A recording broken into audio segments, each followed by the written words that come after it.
So welcome. Thank you for joining the conversation on transforming vacant hotels into permanent affordable housing. I'm John Mudd, and I've been living within the Midtown community since 1984. I've been the president of the Midtown South Community Council for almost as long. Besides hosting an evening quality of life meeting every month for the Midtown area, we host a morning homeless and housing meeting on the first Tuesday of every month for anyone from anywhere who wants to join. Our homeless and housing meetings provides a forum for nonprofits, social services, housing providers, public officials, city agencies, and community members to share knowledge, ideas, and resources to find solutions to our homeless and housing crisis. What brings us here with you is how we define quality of life. Quality of life demands us to value everyone and to leave no one behind. The pandemic has highlighted some serious problems in our society. We've been forced to make adjustments to our lives for over a year now. We've been locked down, deprived, and restrained from human contact. I've known Lucy, a sprightly, sweet 27-year-old gifted writer, Michael, 75, a hilarious and generous cousin of mine, Alejandro, 65, a former 12-year street veteran who was housed for the past 4 years. They're gone now. The 53,000 New Yorkers and the 600,000 Americans dead are heartbreaking enough without considering the worldwide figures. Besides the losses, our economy has been hard hit and our businesses have closed. My two favorite cafes are among the estimated 75% of the restaurants never to return. And when businesses go, so do jobs. Where do you turn with a pittance of unemployment or no income and bills to pay? Miss Lujo, Esperanza, and Miriam, my elderly neighbors, live modestly in a rent-controlled apartments in a poorly maintained building. While Tim across the hall, who pays much more for his apartment, joins the 9 million people behind in rent and could become one of the 40,000 at risk of eviction, or even one of the 92,000 homeless New Yorkers. The hotels around the city, which are being used as temporary shelters, offer limited services and communal settings, leaving residents to congregate on the streets to escape their claustrophobic rooms. Warmer weather is here. 9th Avenue near 39th Street, as it did for the past several years, will host upwards to 20 people sitting and drinking against the buildings, on the tree guards, or under the trees between the traffic and the bike lane. The addicted and the mentally ill who have little or no support are left wandering the streets. The homeless will build makeshift shelters under scaffoldings and even on the street dividers, and the city responds with cleanups and sweeps. One official, we won't name names, stated that it's really caused the encampments to become a rarity, but whenever we see a new one, we immediately take it down. So the shell game continues. The sweeps only serve to shuffle people onto other streets in different parts of the city, and dare they become combative, they could easily join the 50% of the mentally ill who are incarcerated. Now, we cannot disassociate homelessness from the housing crisis. Being employed while living in a shelter is becoming all too common.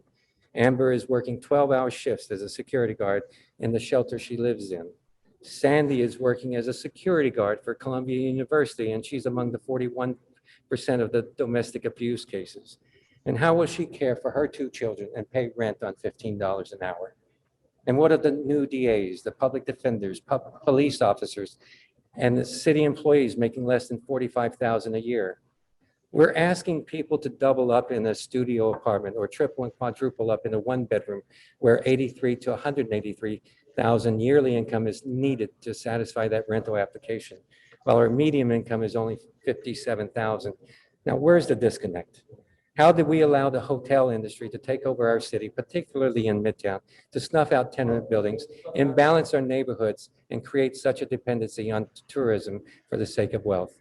Now, I've heard many people, including the candidates for New York City Council and the mayor's office, say they support the 15-15, 15,000 supportive units over the next 15 years. Someone upped the ante to 2,000. Andrew Yang proposed building 25,000 units over 4 years.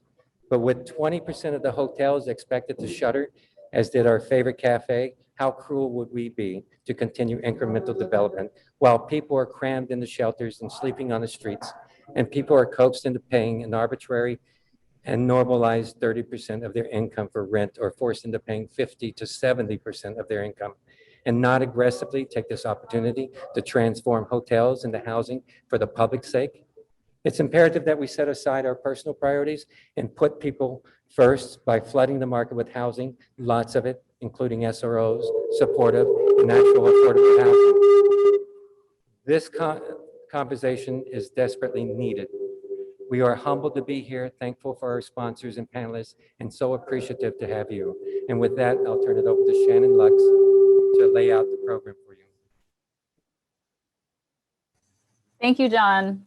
Hello and welcome everyone to this forum. We're fortunate to have some great speakers with us this afternoon, and I wanted to go over just a few housekeeping items. The structure, we'll start with some introductions. They'll go into our panel discussion, and then around 5 p.m. we'll be sharing your questions. Please stay muted throughout the panel discussion and put any questions you have into the chat. Questions will be addressed after the panel discussion has wrapped up. Wanted to mention we are live streaming on Facebook and YouTube, so questions put into the comments either on Facebook or YouTube will also be shared. Because of the amount of participants on this call, we may not be able to take all of your questions. So any questions that cannot be answered on this call, feel free to email info@takepart.nyc. That's info, I-N-F-O, @takepart.nyc. That's also on the flyer for this event. Thank you, everyone. And so I'm Mark Greenberg. I'm the Executive Director of the Interfaith Assembly on Homelessness and Housing. I also want to welcome everyone. I want to thank John and the Midtown South Community Council for hosting this and for all the people who've helped put it together. And it's my pleasure to introduce our moderator, who will then introduce the rest of the panelists. So Ted Houghton will moderate our conversation. Ted has been at the center of developing this program because Ted brings with him a wealth of knowledge from various perspectives and has made it really a personal commitment to figure out how we can take advantage of this once-in-a-generation opportunity that has left us with some hotels that are failing and a city that desperately needs affordable housing. So Ted, I've known Ted for I think over 30 years. Ted was the Director of Advocacy at the Coalition for the Homeless for a number of years, was then the Executive Director of the Supportive Housing Network for a number of years, and then was with the New York State Department of Homes and Community Renewal. I think he was the highest non-elected employee at that department and is now running something called Gateway, which helps create housing and shelters. And Ted has been doing some incredible work covering every angle of this question and is ready to bring that conversation to us. So with that, let me introduce my friend, Ted Houghton.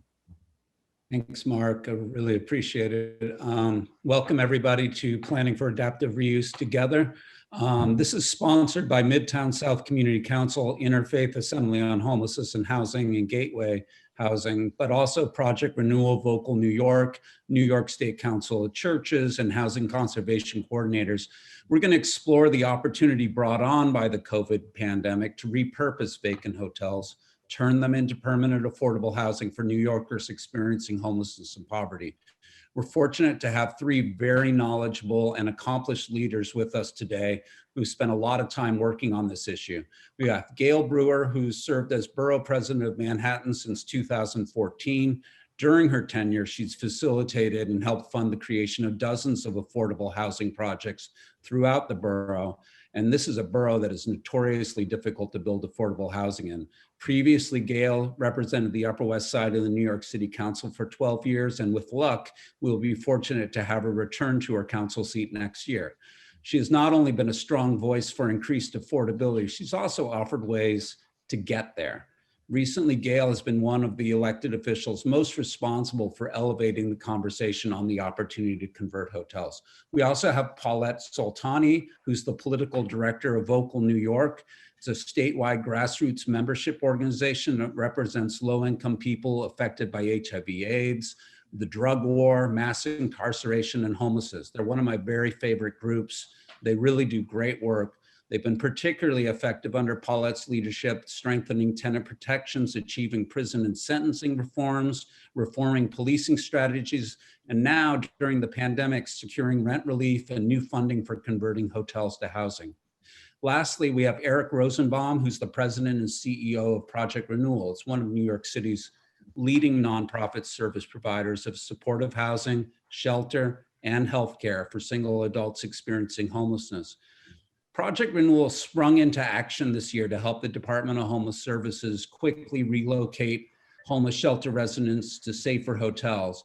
But in most provider circles, the organization is better known for its many innovative and transitional supportive and permanent housing residents throughout New York City, and for the way it's been able to integrate groundbreaking housing development efforts with healthcare and employment supports. They reach over 13,000 New Yorkers a year. Prior to Project Renewal, Eric was in senior leadership positions at the nonprofit Women in Need. So without further ado, I really want to bring our panelists on to talk about what we're talking about when we say hotels can be turned into housing. Everybody's saying it, but you know, how exactly do we want to do that? I'm going to share my screen and just do a very quick little PowerPoint production here, homemade and everything, but let's see if I can get there. You know, it's all about, you know,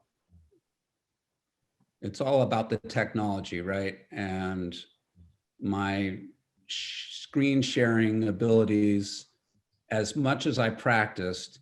There it goes. There we go. And now let's get the PowerPoint on. Okay. So hotels, there's been a sudden market change. It's a once in a generation opportunity for affordable housing. This happens every few years, every couple decades. The real estate market crashes and all of a sudden all these properties are available for affordable housing. You can acquire them and turn them into affordable housing when before they were just out of reach. It was just too expensive. The macroeconomics are sound, but it's very difficult to implement. There is a lot of distress. Hotels are a highly leveraged asset class. A lot of people said we were overbuilt in hotels before the pandemic. And now occupancy is down, you know, more than 80%.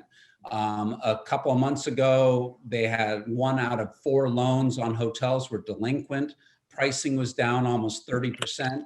But lately, there's been some light at the end of the tunnel, and people are starting to think that maybe tourism's coming back. And so I'm starting to see prices go up already, and hotel owners are starting to be a little more optimistic that maybe they're going to be able to make it through there.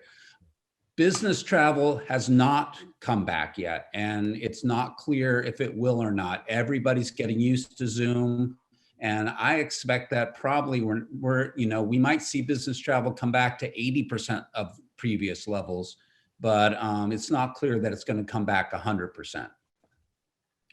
New York's hotel stock, I mean, this is my list.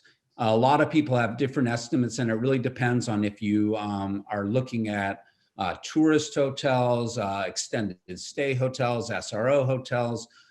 There are all sorts of different ways to count it, but we have almost 800 hotels in New York City, about 150,000 rooms.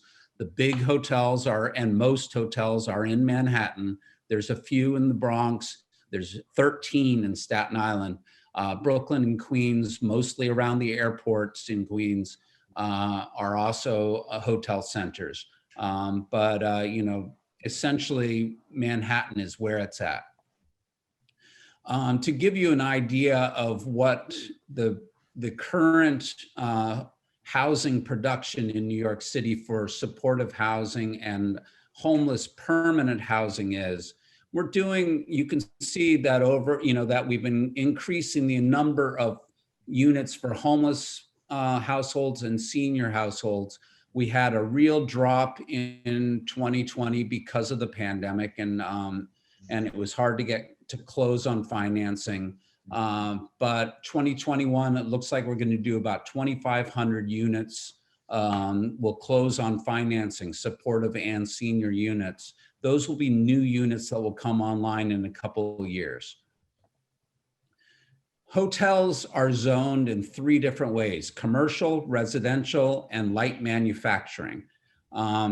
You can see that citywide, about 430 hotels are zoned commercially, 160 residential, and over 200 are zoned in light manufacturing areas.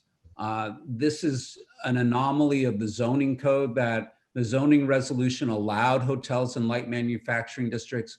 There was a law passed by the city council a couple of years ago that said to build a hotel in a light manufacturing district, you have to have a special permit from the city council. And since that law was passed, no new hotels have been built in light manufacturing districts. And I think that's a good thing, because I think we should be preserving those areas for the good jobs that light manufacturing districts produce. There are a lot of challenges around hotels. I mean, owners are reluctant to sell. People who buy hotels are buy and hold kinds of families.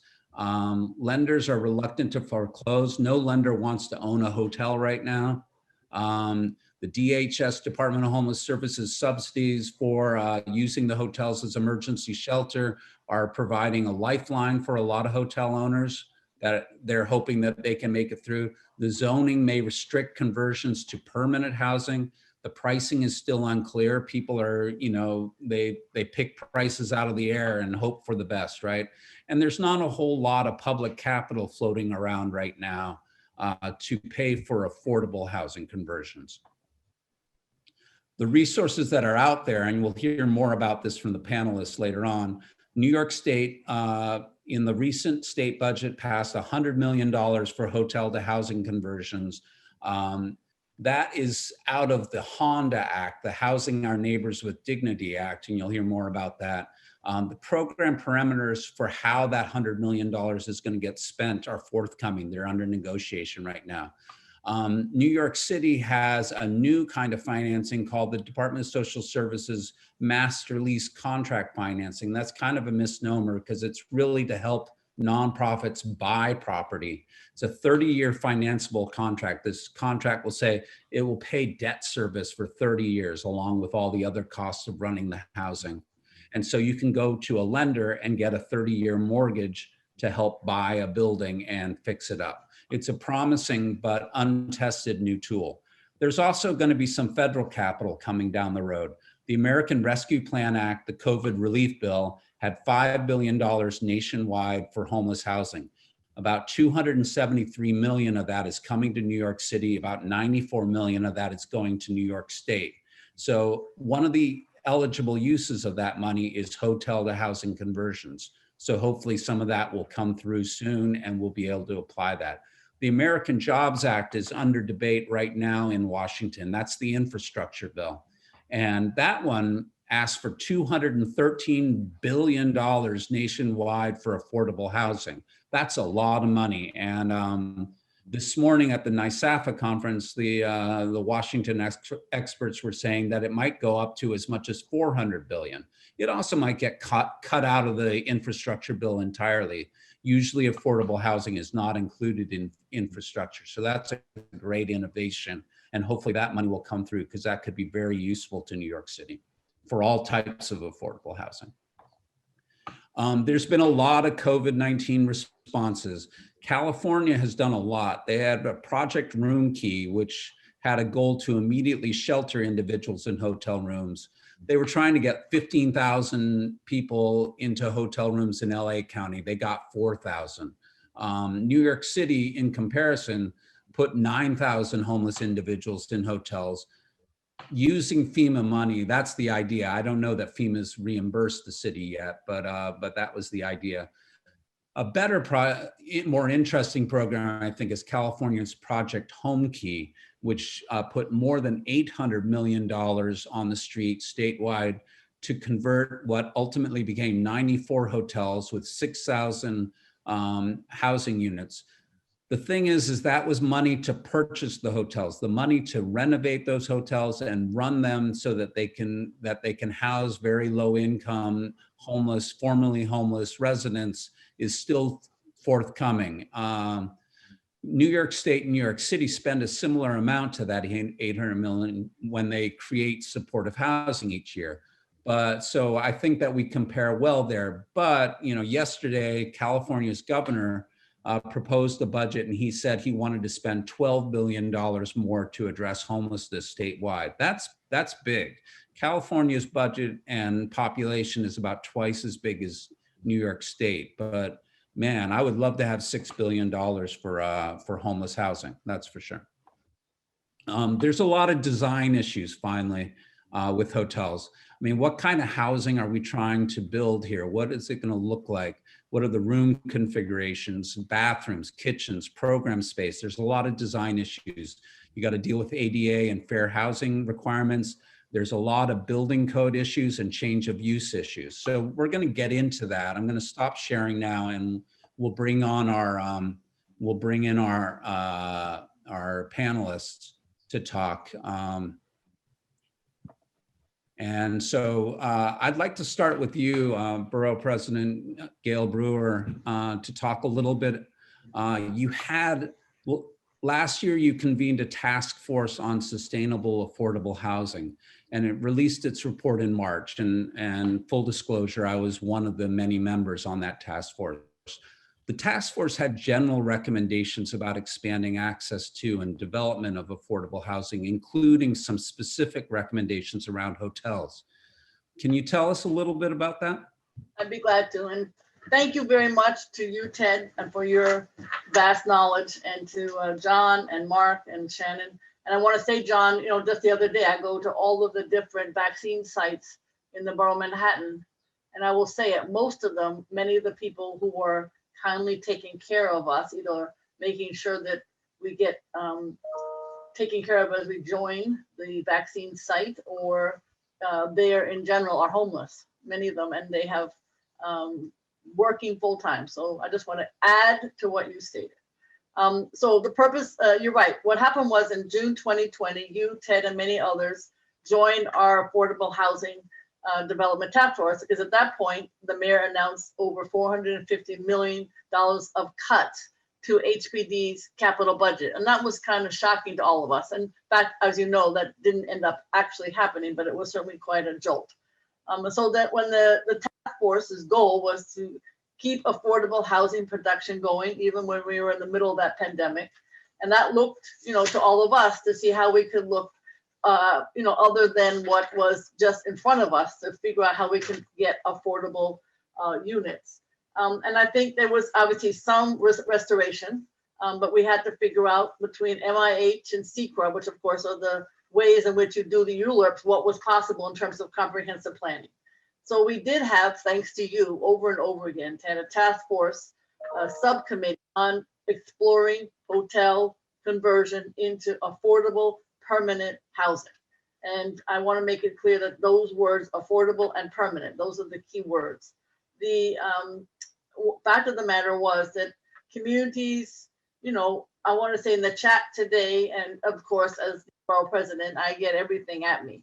I want to be clear that what I'm talking about is not the transitional housing where people during the pandemic were brought to the hotels and are there temporarily. And that is not what I'm talking about. I have been working with God at Riverside, West Side Federation of Senior Supportive Housing, certainly all of the FIPS programs, and the list goes on and on, Project Find, to provide affordable long-term housing. And I promise you, at least in many neighborhoods, you don't even know that that housing is there because they are our neighbors. So let's be clear to what we're talking about.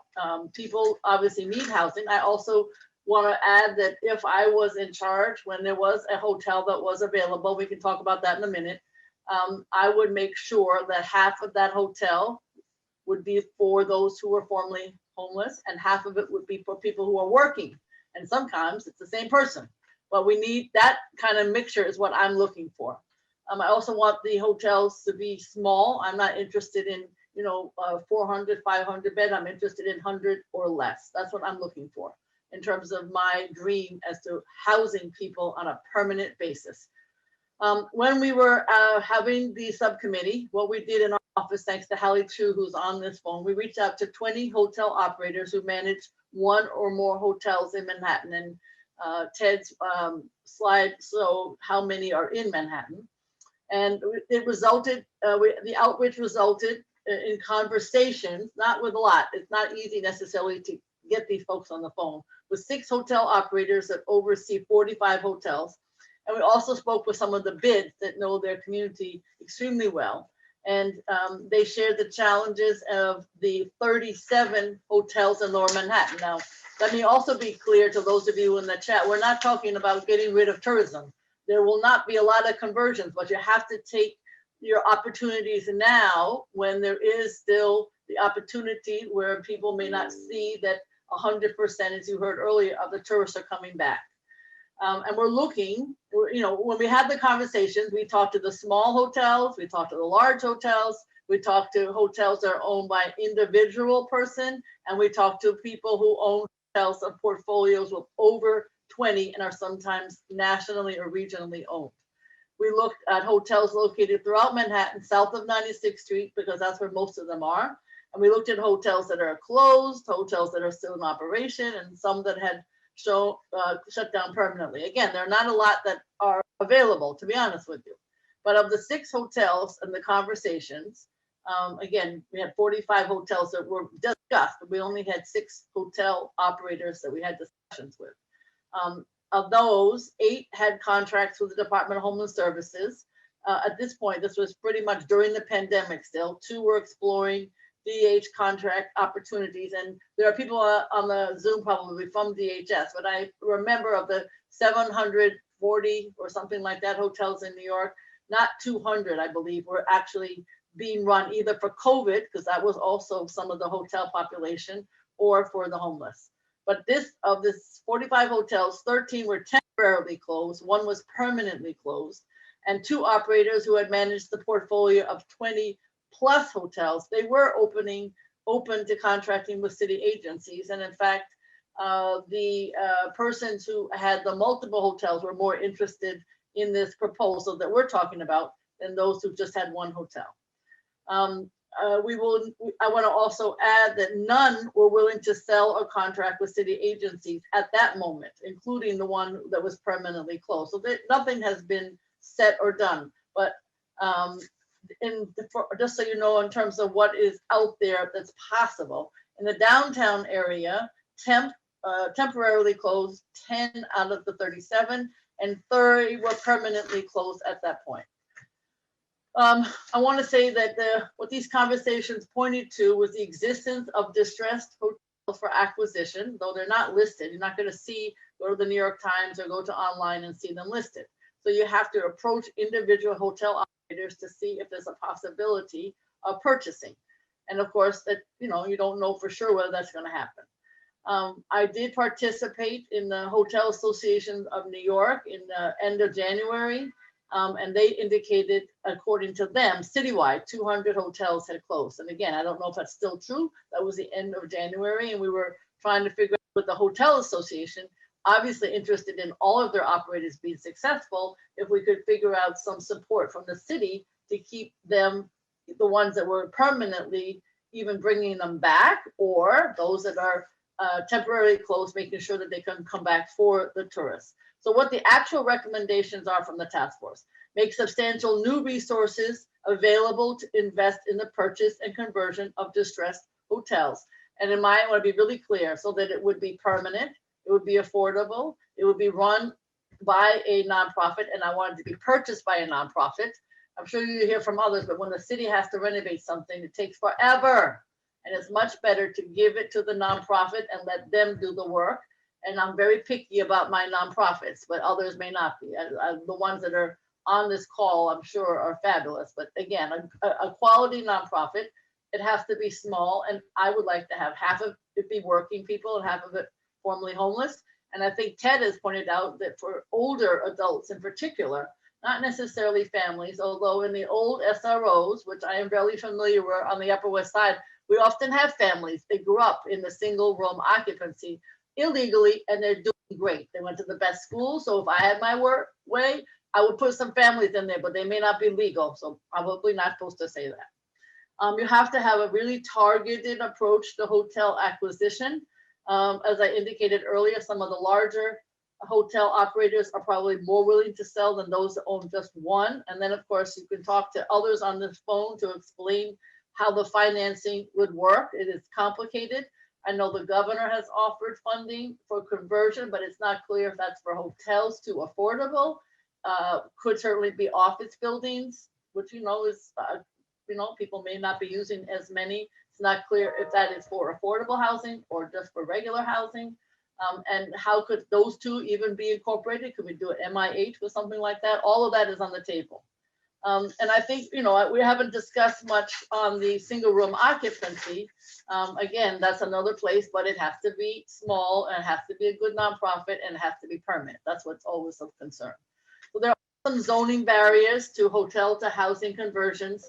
I think you probably know about them. I mentioned the governor who's proposed removing the local zoning oversight for certain hotel conversions, and boy, is that controversial. I'm dealing with that with what they call a GPP around Penn Station. So I would like to see, if we do this conversion, the community boards to be involved. I feel like we'll end up with a better product. The community will have their say. There'll be hearings. It may take a little bit longer, but you end up with a better community project than one that's just from the top down. I feel very strongly about that. We also recommend that the Department of City Planning allow existing hotels in what's known as M1, which basically means light manufacturing zones. If they're going to convert, they too need to go through ULURP, and I think that's something that the City Council is agreeing with. We also would hope that the commission would grant a special authorization for the conversion. It's like a special permit, as those of us involved with zoning hear these terms all the time, but it would make sure that there is a city and hearings and the community is involved. If you avoid the ULURP, then you unlock what they call the HRA master lease funds, and they may not be available if a project triggers ULURP. So again, all of this is complicated about who gets to say what and what is the zoning process and what is the funding process. But I think what we have to do is to make sure that, community is involved and that there is financing, and people on this call know more about this than I do. But it is important to strengthen the financing mechanism for distressed property acquisition. We need the funds to purchase, we need the funds for debt service, and we need the funds for program. Those are the most important aspects of it, I think. But I would say that we have to move fairly quickly, since the distressed hotels may not be available in the far future. I will tell you, as the borough president, I'm now involved with developers who are building new hotels. So it's not that there won't be new hotels and there won't be tourists and that there aren't hotel rooms available.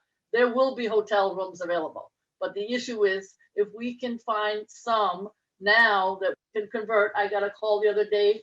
There are a lot of homeless City University of New York students.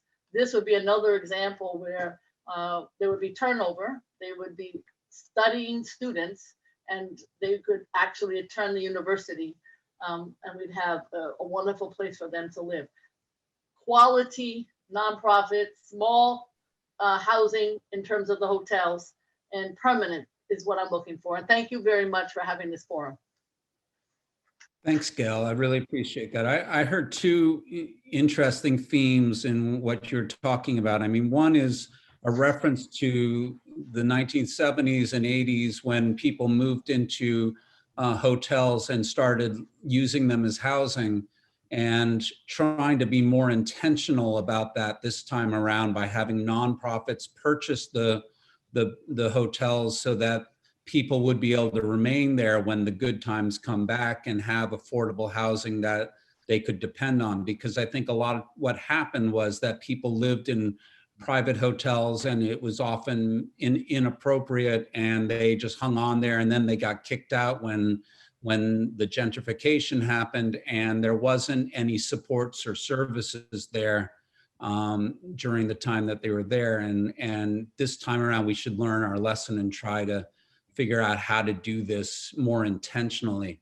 The second part is the importance of tourism in New York City, not just Manhattan, but all over the city. And we do need tourist hotels. Like you say, I think that, if we need hotels, hotel owners will build them. As hotels grow older, they become obsolete and they often become turned into housing. And if we have funding to make sure that they stay affordable, then we can really come up with something good.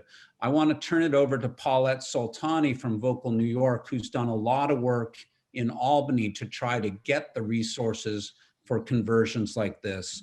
Vocal New York has been one of the advocacy groups most responsible for pushing a new funding resource for converting hotels and commercial buildings to deeply affordable housing. It's called the Housing Our Neighbors with Dignity Act, HONDA. Paulette, you and your allies were successful in getting $100 million included in the recently passed state budget. And now you're working with the legislature to define the program parameters around how that money can be spent. Can you tell us a little bit about these efforts? Sure, thanks, Ted. And shout out to you as well, because you helped us move that forward as well. And I know Sam Stein from Community Service Society is on this call as well. And he's been fundamental in making sure that Honda moves forward. But I'd like to just start really quick by naming a little bit. I'll just share a little bit more of what Vocal does. But Vocal is a statewide organization, like Ted shared, and we're across the state. Like, the homeless crisis isn't limited to New York City, and I'll talk about how this relates to Honda in a second. But across the state, we're facing homelessness. And homelessness is rising. And so we have chapters in Westchester, Albany, Rochester, Buffalo, and Syracuse, as well as New York City. And it's a problem everywhere. We also run a syringe exchange program out of Brooklyn. And it's sort of that is really the orientation of our organization when we're talking about how do we end homelessness and who are we centering in the conversations around ending homelessness. It may be people that are working, it may be people who have kids and families, but we're also talking about people who are using drugs, people who may have mental health issues, people who may never work and maybe haven't worked ever. And we believe that every single one of those people deserves to be housed in quality housing and permanent housing, be protected like any other tenant. And so that's our goal through Honda, and that's our goal in all of our work every day. And so all of our work revolves around building political power with people that are impacted by these issues. And I think as we have conversations around ending homelessness, one of our values, key values, and ways that we do our work is centering their voices, people's voices. I see Scott in the chat. I know Scott well. There's other folks that are super involved in our campaigns, but I think it's important for us to just keep, we have to have conversations with people that are currently impacted by these issues. And I know many of the folks on this call are. And so in terms of Honda, we obviously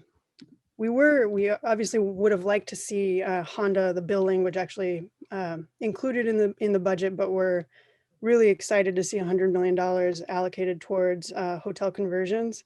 Honda itself is a program that is, with our amendments that we're proposing now, would be a statewide program. So it could impact cities across the state.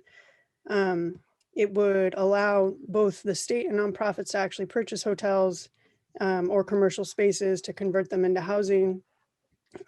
It would create good housing, good quality housing. That's a big piece of what's coming out of our membership. Conversations around housing is what are the basic quality standards of what people want to see if these rooms are converted, if hotels are converted, and people want their own bathroom. They want stovetops. They want, like stovetops to be able to cook. People want basic amenities that I think everybody on this call can understand, while also understanding the realities that it's difficult.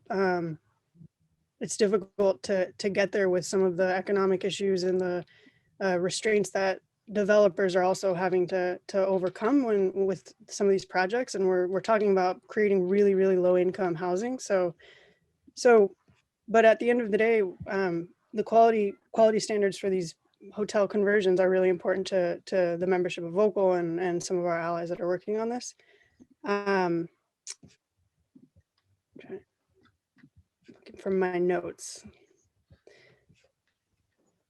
Another key piece of this is that we can't just rely on, and I think, Ted, this goes to one of the slides that you shared around where the funding for this comes from.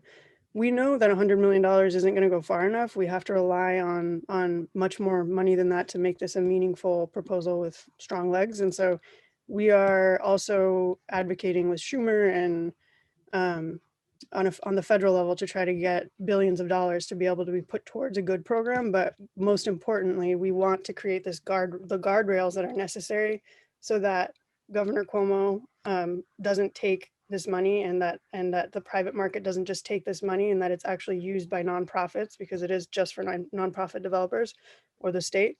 But we need to create the right guardrails so that this money is used for people that need it the most. And then the last thing I'll say is that at least half of the units in Honda would be set aside for homeless New Yorkers. I think that goes along with what the borough president was just speaking about, and aligns with some of her view as well. Tenants would not be required to pay more than 30% of their income towards rent. And this would be the housing that would actually go towards low income or moderate income people who are not homeless, would reach up to 60% of the area median income. And lastly, Honda would not override local zoning. So we want to continue to stay within local zoning, give communities the ability to weigh in on the process. And the last part of this is that we also want to protect good union jobs. And so we're working really closely with the Hotel Trades Council to ensure that we aren't impacting the unionized workforce in the hotels that are unionized, but are just talking about hotels that are not unionized specifically. And sorry, the last big piece of this too is that right now there is a big geographic exclusion in the Honda bill that it's a tough situation around the bill, because we are cutting out a large portion of the hotel stock that could be converted into housing. But we're doing that right now to protect the unionized hotels. And so if we can figure out a way to do that in a way that that allows us to reduce that exclusion or find a creative solution to that, we are trying to do that. So. Right. Thanks a lot, Paulette. I think, it's $100 million, like you say. It's not enough, but it's a good start, and it's the first attempt now for money specifically for hotel to housing conversions. I agree with you that it'd be great to be able to protect unionized hotels and the good jobs that come with them without eliminating large areas of New York City in order to protect them and have something a little bit more targeted. I'd like to go to Eric Rosenbaum from Project Renewal to talk a little bit about what this looks like, because we haven't had a lot of resources for conversions, and there hasn't been any completed yet. There's been some, many hotels turned into shelters, and Project Renewal answered the call and helped Department of Homeless Services move people really quickly from shelters in congregate settings to hotels. But now Project Renewal's actually trying to buy a hotel to convert it into permanent affordable housing for formerly homeless New Yorkers. Eric, could you tell us a little bit about that project and some of the challenges and opportunities you're encountering? Sure. Thanks for including me on this. So first of all, Project Renewal is a 54-year-old nonprofit that today houses about 1,000 homeless individuals in 7 congregate shelters funded by the city of New York, including the city's only shelter for LGBTQ young adults up in the Bronx. We have been a pretty good developer and operator of permanent, affordable, and supported housing as well, with about 1,000 units of that in our portfolio. We're one of the largest providers of healthcare to homeless New Yorkers, delivering primary care, psychiatric care, substance use treatment to over 13,000 individuals a year. And we have workforce development programs targeted specifically at people who are homeless or at risk of homelessness. So we see ourselves as a pretty integrated provider of services for the full range of challenges that our clients experience. If I could take a couple moments to talk a little bit about the crisis of homelessness and why it's linked to this hotel opportunity, I want to do that. I think there's a lot of confusion as to why it's possible that the city of New York has spent so much money on homelessness in the past decade, and yet it seems like homelessness is only increasing in spite of the spending. We started looking back at the trends in single adult homelessness, and for the last 10 years, the number of people seeking shelter or living in shelter has increased by 1,000 people a year, each year for the last 10 years. So the population of single adults needing housing who are ending up in shelter has actually doubled and it's more than, it was at 20,000 people in October of 2020, before the pandemic really hit. So what was driving that was three factors. One was the loss of affordable housing. And by affordable housing, I'm really talking about housing for people who are at 30 or 50% of area median income. The administration set pretty ambitious goals for the creation or preservation of affordable housing, but those numbers really need to be netted against the housing stock that was lost at the same time. And we've actually lost more affordable housing for people who are at risk of homelessness than we've gained. So the first challenge is that we've just been shedding housing that's appropriate for the population we've been serving. But at the same time, people with mental illness have been, that the services for those people inside psychiatric hospitals have been reduced. And that's going back a few decades. So the commitments that were made to provide community-based housing with support services as our healthcare system shrank the psychiatric capacity, well, the capacity in the hospital system shrank, but the community-based housing and services didn't keep up with the loss. So a lot of people who used to be housed in the psychiatric hospital system have ended up in shelter. And the same thing's been happening in the criminal justice system. We have been reducing the population in our jails and prisons for really good reasons. But similarly, we haven't created the community-based housing that those people need. And so today we have the challenge of buses literally showing up at the gates of prisons and jails and bringing people directly to the gates of the shelter system because there's no other housing being created for them. And this increase of 1,000 people a year in the shelter system has been occurring in spite of all of the incredible work that the city, the state, and nonprofits have been doing to create affordable housing.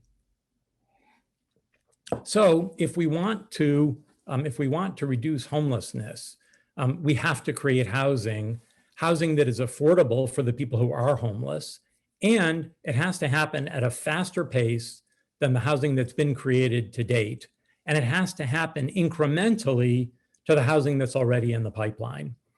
What's exciting about this hotel opportunity is, number one, because a hotel is composed of rooms that already have individual bathrooms, the addition of a kitchen or a kitchenette is a relatively small scope of work. It can be accomplished quickly.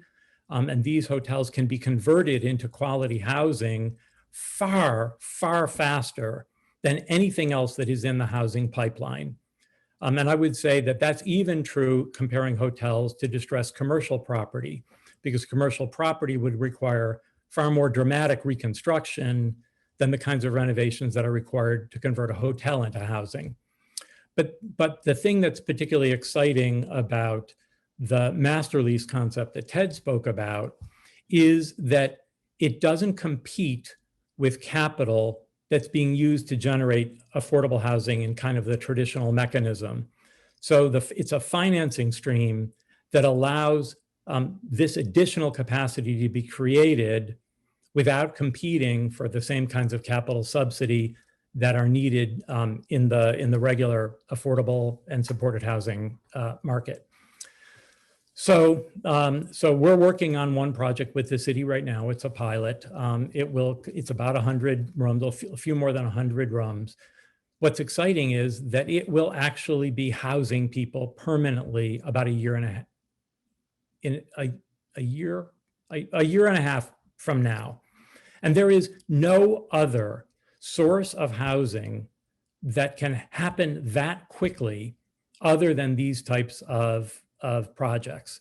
And there is just no math I can understand by which we can reduce the number of people living in shelters if we're not creating incremental capacity for housing at affordability levels that make sense for this particular population.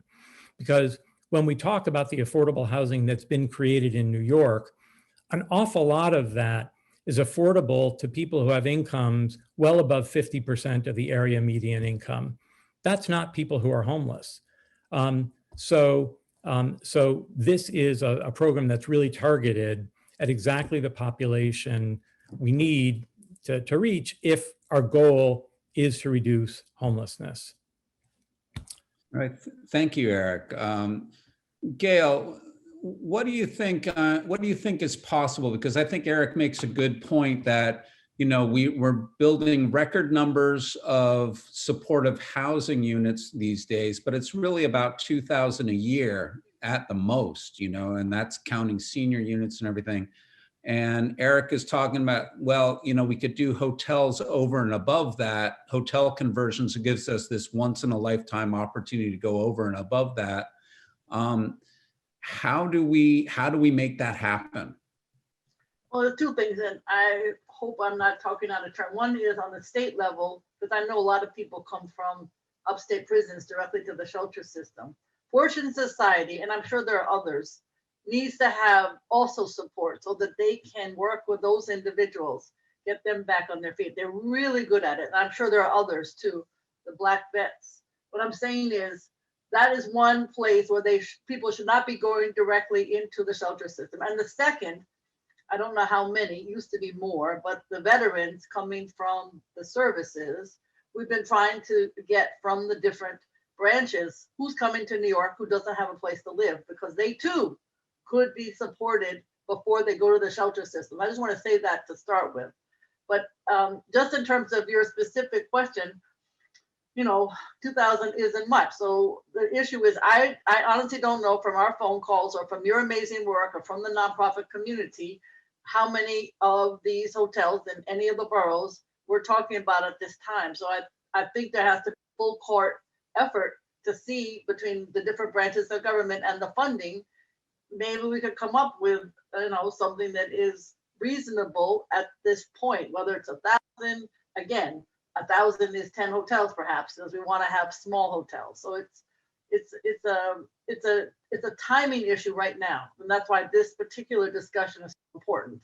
We have the nonprofits, hopefully we have the hotels. I think we can work with the union. I don't think that's an issue, but it's certainly an issue to figure out who's willing to work with us in terms of the hotel operators and the funding. All I can say is it's right now, Ted, or it's not going to happen. I think that's absolutely right. I think the window of opportunity is rapidly closing at this point because, people are starting to look to the future and seeing, okay, I've tightened my belt and I'm going to be able to get through this. And, this is just real estate economics where, it goes up and it goes down and you got to grab property while it's cheap, or at least relatively inexpensive and vacant, to Eric's point, where it's available. Paulette, you in the Honda bill, you have a requirement that half the units go to homeless, but half the units go to very low income people, and that I think speaks to Gail's concern that people don't go directly into the shelter system from other institutional settings. Could you talk a little bit more about that? Sure. I think the best kinds of projects are usually like the mixed income type settings and projects. And so it's actually not just for low income. We go up to moderate income as well. And so more than anything, it's just making sure that we want to include a bulk of this for homeless New Yorkers. And then of course there's a lot of need around low income tenants and making that available to that population as well. I wanted to just shout out a lot of Eric's comments around I think it's spot on to name the fact that we aren't going to get out of this crisis. I think a lot of folks on this call are like experiencing things in their own neighborhoods, and no one, whether it's you as a community member or a homeless New Yorker, people want to get out of this crisis. And I don't think we can do that unless we cannot do that unless we actually build the units of housing that are necessary. And so really appreciated those comments, Eric. And I think it's a real political problem that we have. It's not just about, it's not just going to require capital towards housing. It's like political capital that we have to force our elected officials to really be committed to doing something around this crisis. So that's where our work is also around that piece too. Not just building the housing, but actually making our elected officials care about this the way that they certainly haven't shown they do sometimes. So Eric, Project Renewal, I don't know if you have a report that's coming out to talk about some of these issues. Do you want to tell people where they might be able to find that? Is that released yet? Or, I think it gives a good overview of what we're dealing with, trying to respond to the crisis of homelessness among single adults, and offers a number of solutions that you touched upon today. We haven't actually released the report publicly yet. We've been sharing it in its final form with. I got a preview. You did. But I think if you check on our website, that would probably be the best place to find it when we're ready to release it more widely. But I also want to say that one of the things that we were focused on when we worked on this wasn't just the creation of housing through hotels, but if we want this housing to result in a real reduction in homelessness, we also have to transform the shelter system at the same time. That hasn't been possible because if the number of people who require shelter is increasing by 1,000 a year, and the maximum size of a shelter that the city can create is 200 beds, and by the way, 200 beds is a pretty big shelter, that means that the city has no choice but to be creating 5 new shelters a year. And instead of putting those resources into housing, the city's had to build shelter because the city is obligated to provide shelter and it's not obligated to provide housing. So part of the opportunity here is to get the housing curve ahead of the homeless curve so that we can actually change the shelter system to be the support and services that people need to get them ready and able to function independently in housing, rather than just kind of a warehousing situation while they wait sometimes years before there's a housing unit that can work for them. Yeah, I think that's really important. And I think that one of the things that's happened over the years is that building housing in New York City has become a very complicated, time-consuming affair. From a developer's perspective, are there some things we can do to accelerate that process?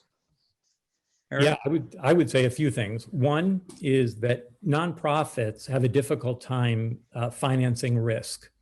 And so if we want more nonprofits to be developing and owning and operating housing, we have to take steps to mitigate some of the risk. And most of that risk occurs in the pre-development period.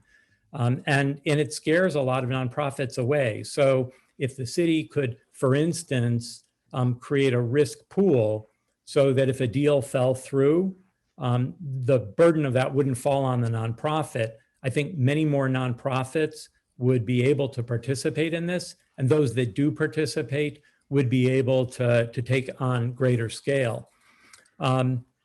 I think another challenge is that we're competing with for-profit developers, and there's no way we will ever be able to compete on price with a for-profit developer, and we're never going to be able to be as flexible and responsive. They're willing and able to put capital into a deal on the belief that it will happen. We can't do that. So we have to work with sellers who are willing to wait the 6 months or a year that it takes to line all of financing and approvals before a government finance project can happen. So managing and mitigating risk and trying to tilt the playing field so that we're not at such a disadvantage with the for-profit developers would really help. The other thing is that a lot of time is lost in development dealing with disconnected city bureaucracies. I don't know how many times we've had to wait 6 months to get a gas inspection, or there's an approval that gets held up, or two agencies have a different rule and we're waiting for that to be resolved. All of that time is time that could be better spent housing people as opposed to waiting for the building to get built. I think it probably takes about 5 years, if we really are honest, from the time we commit to a project till the time people could actually live in it. And that's increasing the cost of housing enormously and forcing the city to spend money sheltering people in the meantime. That's a good point. Gail, I mean, a lot of the things that have lengthened the time that it takes to build housing is our protections to make sure that communities are heard and to make sure that that codes are followed and all those things. So from your perspective, from a government perspective, you've been involved in a lot in facilitating a lot of these. What do you think works best to make sure that the community is heard and concerns over quality are taken care of, but at the same time we can accelerate the development process? How do you think we can do that? It's called pre-planning.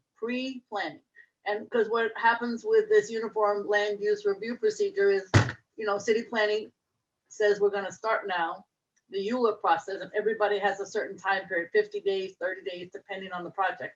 And everybody's under the time clock, and they're all, particularly on a topic like this, there's a lot of back and forth, but there's no real discussion. What should we be doing? And it's something that I tried to get the 2019 Charter Revision Commission to mandate, but I was not successful. This is a big project to try to pull off, I don't know, 5 hotels, 10 hotels at the most we could get.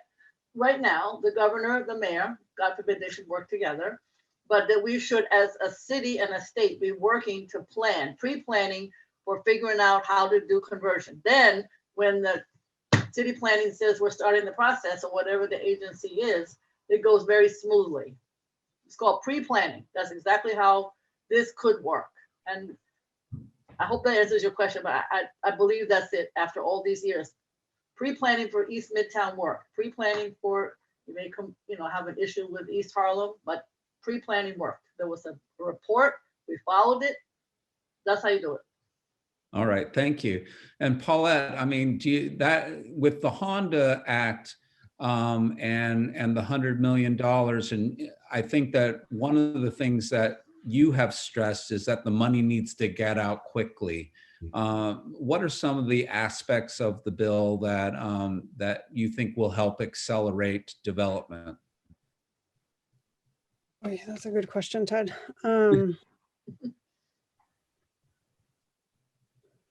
That's a good question. I think I'm less aware. I think you're actually a better person to describe the actual hotel industry outside of Manhattan, because I think this is really going to impact hotels outside of Manhattan and the outer boroughs. But I think that there's a lot of distressed hotels that are in the outer boroughs. There's I'm just hoping, honestly, that these amendments get done as quickly as we can. The next step is to get the amendments done, get this through the Housing Committee next week, which it's on the Senate side, to pass the bill. And then I think we need to go. We haven't yet gotten to the point of implementation of the bill because we're so focused on just trying to get these amendments done and get the bill passed itself. But I think that's on the street, right? The next stage is going to be one that I'd like to have with a conversation with you and Eric and the borough president and others about how do we actually implement this so that it gets out the door quickly. Okay, I'm cognizant of time here, and I'm Shannon or John or I'm not sure who's managing things, but are there some questions in the chat that that the panelists can answer? Yes, there have been quite a few questions, and I apologize in advance for those who are not able to have their questions answered at this forum discussion, but there is an email address you're welcome to send questions to, info@takepart.nyc. But a few questions from the chat, some of them have to do with the financing. So one of the questions is, what subsidy is required per unit of conversion? A hotel cannot easily be converted to an apartment. Who provides the subsidy? Yeah, I mean, that's one of the big challenges right now is, maybe you can buy a hotel room for $250,000, a hotel room, but then you have to install kitchenettes, you have to do a number of things. The fire safety in hotels is actually more stringent than in housing, but there are differences in the hotel and housing codes that you have to adjust for. And then there's rehab and renovations that need to be done. Maybe the boiler needs to be upgraded, things like that. And a lot of times I think that we encounter what Eric was talking about, the lack of coordination between government agencies that have different opinions about how to interpret a certain rule, and what Gail was talking about, the lack of planning and community input and working with everybody to come up with a program that reflects what the community needs, what people that are going to live there need, and what is needed to actually get it done. It's a lot. Housing development is a complicated endeavor in the best of times, and affordable housing even more so, and converting existing buildings, I think, have their own challenges. I don't know if you want to add anything to that, any of the panelists, Eric, or any of you that doing things. I'll just add that one of the things that surprised us is that in the 5 hotels that we were asked to occupy for shelter de-densification, 3 of those had existing SRO tenants who had been living in those hotels for decades. And what that means is that these hotels were housing.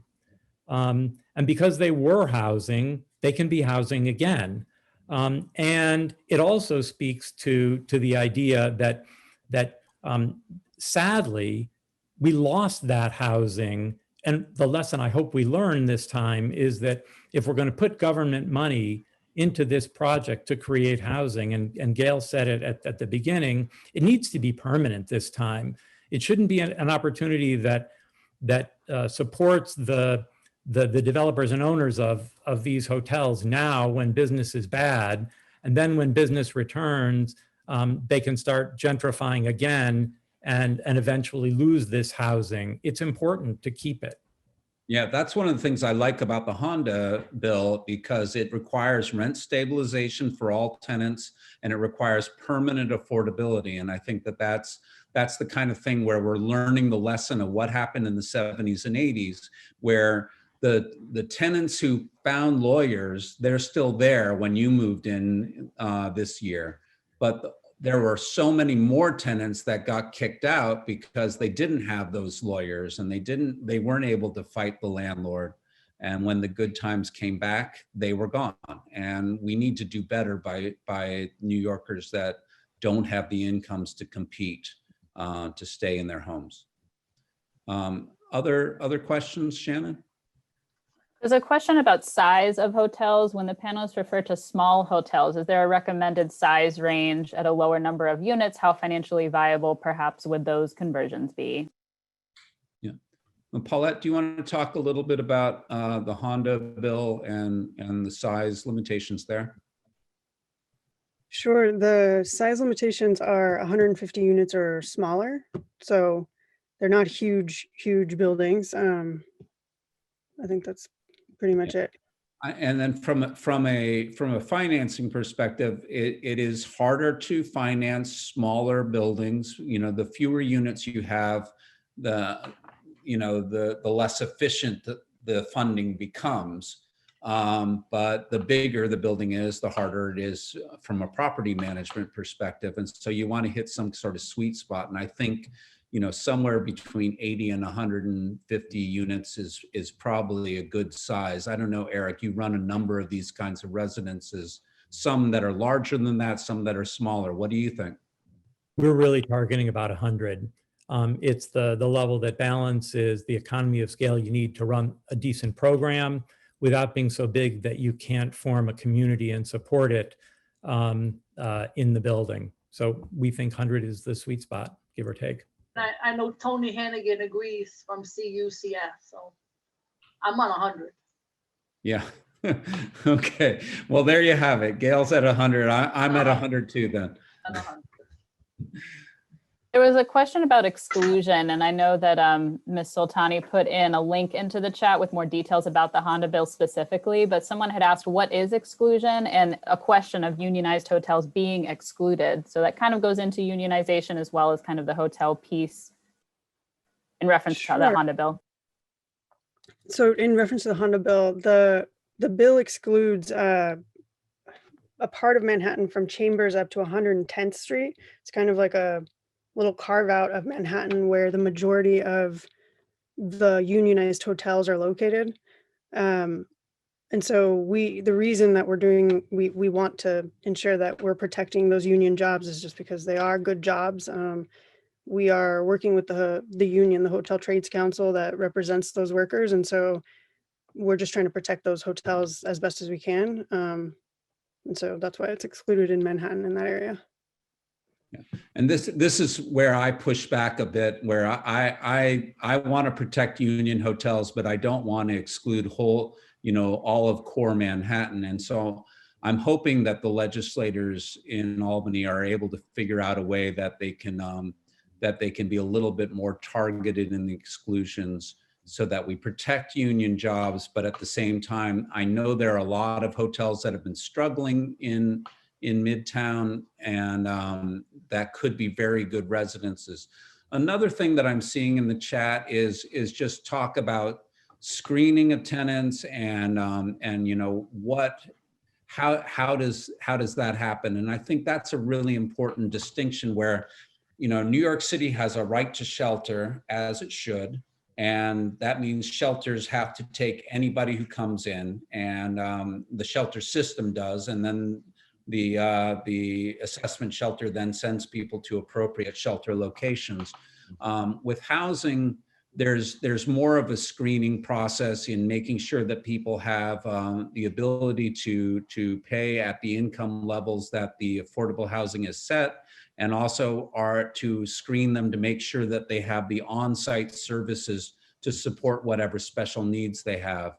I don't know, Eric, if you want to, provide any further detail on that, but I think that's an important distinction between shelter and housing. It absolutely is. The shelter system is organized around the different program needs of people who come into it, but because it's been so capacity constrained, it hasn't always been managed exactly that way. Housing it's much more structured in terms of who is eligible for a particular subsidy, what subsidies apply to a particular building, and what program is necessary. I think that in this program, if we're able to execute it, we need kind of the Chinese menu of programs. We need supported housing that has intensive services for people who really need that in order to function independently. There are people who need a lighter touch of services. There are people who are just working poor and only need a housing subsidy. And I think this program should address all of that. Yes, no, I think so too. And I think, we're coming up to the end of our time, but I think that I'm hearing a lot of important things coming up, both in the questions and in the conversation with the panelists, in terms of, we need to supercharge our efforts to develop more affordable housing. And we're doing very well on new construction all over the city. But now there's this opportunity with distressed hotels to add to that, and not instead of that, but to add to that on top, so that we actually, as Eric says, we can get ahead of the curve and provide enough housing where we're not warehousing people for years in inappropriate shelter settings, but we're able to get them into housing more quickly because we're producing housing more quickly. Another thing that I think we're seeing is that, yes, hotels and tourism is essential to New York City's economy, and we certainly don't want to replace tourist hotels with housing for homeless people. We want to take advantage of this real estate opportunity to create housing for homeless people while still allowing tourist hotels, union hotels, larger hotels to continue to exist, and to allow developers to create more newer hotels, just the way that New York City always has, where older hotels tend to become housing and newer hotels replace them. And that's the natural life cycle of building in New York. And so I think that there's this once in a lifetime, once in a generation moment here, but I think that we're also trying to be much more intentional and have nonprofits help manage these buildings, provide services in these buildings, and protect tenants so that they have this as permanent housing forever, for as long as they need it.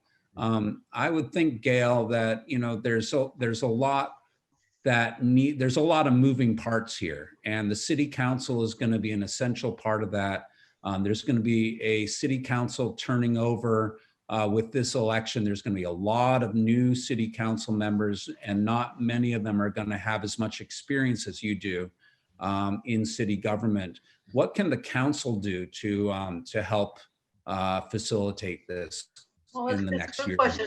And the good thing about the city council is all 5 boroughs. So picking up on some of Paulette's concerns about looking at other locations with the money, I would say 2 things the council can do. If, and I know that Eric is right about, it's not just for building housing, but try to have a small business in the city with so many different agencies. I think one of the things the council can do is to look at where there is overlap, and there are many people here who could list it, and then work to streamline the overlap so that the affordable housing can be purchased more quickly. Others have said that, where there are city-owned buildings that are housing cluster in terms of shelters, congregate shelters, they should perhaps be purchased by the nonprofit so that they could be renovated more easily. I think the whole, and also I'd like to see some of those, I don't know if Eric would agree, turned into more singular rooms. I know in some of the new safe havens, it's singular rooms as opposed to congregate shelters. So, and I must admit, I would take Bellevue and figure out a different way of having 840 people in one location. That's me speaking. I don't know if anybody else agrees. But what I think the issue is the city council has oversight. That's the bottom line. And of course they have funding. So the issue is to work with the budget and to work with the oversight of what are the challenges to the many agencies that are so siloed and don't work together. I know DHS and HPD do not work well together right now, just to give an example. And so, just to give an example. So, that kind of oversight is what a city council can do. Not to say they haven't tried now, and I'm not there, so I don't know exactly, but you have to have, the funding, and you have to have a streamlined approach, and you have to have a, willingness from the mayor, because that is where the buck stops. Not in Los Angeles, it's a city council strong, but here it's a mayor strong. I don't know, that doesn't answer everything, but oversight and budget are the, obviously land use, but oversight and budget are what the city council can do. Yeah, thank you. I think that's really right. And I think that, like you say, Paulette, it's just, we have spent a year during this pandemic talking about this, and finally you guys actually got this bill through and got $100 million through. Hopefully you'll get the bill through soon, but what's next after that? I think it's the minimum. I mean, we saw some really big victories in the state budget. I think really historic victories around taxes, marijuana legalization, solitary confinement, many things that were enormous. But what keeps getting left behind, I think, is the issue of homelessness. I think we continue to see our legislature, both and local government across the state too, treating this issue as the marginalized issue that it is, people continuing to stigmatize people who are experiencing homelessness, and really just misunderstanding the issue entirely. And we know the solution is housing and ensuring that people have the housing, social services, and care that people need to actually live the dignified lives that everybody deserves to live. But I think this is the minimum. I mean, really, we need to get this through. We need to build this program and make it stronger, get money from the federal government to build it up. And then we need to keep fighting for better rental assistance programs, for real political commitments to create the policies and the solutions that homeless New Yorkers need, and people who have crises intersecting to homelessness, like the overdose crisis, or people coming out of incarceration, dealing with unmet mental health needs. All of these things are connected. And so we have to really look at them through this lens of understanding all of the different intersections. But at the root of it is we need to get more housing. Okay, on that note, I think we'll wrap it up. I'm going to hand it over back to John Mudd. Thank you very much to all of our panelists. This has been a really good discussion, but it's opening up so many other conversations that I would like to continue. And everybody take a look at the Borough President's Task Force on Sustainable Affordable Housing. It's a great report. Look for Project Renewal's report on what the next mayor can do about single adult homelessness, and watch in the newspaper and see whether or not, see how we do on the Honda bill, because I think Vocal has been doing some great work in the trenches, making some real progress on this issue. So keep involved, everybody. Really appreciate you tuning in today. And I'll turn it over to John Mudd in the Midtown South Community Council. Thank you. And now I'll turn it over to Shannon. It's a bit noisy here. Really appreciate you all attending. Shannon, take it away, please. Yes, sure. Thank you, panelists. Thank you, Ted. Thank you, Mark. Thank you, John, for hosting, all of the sponsors of this great event. Again, just a reminder for all the people that have additional questions they would like answered, info@takepart.nyc. Thank you all, and I hope you have a wonderful rest of your day.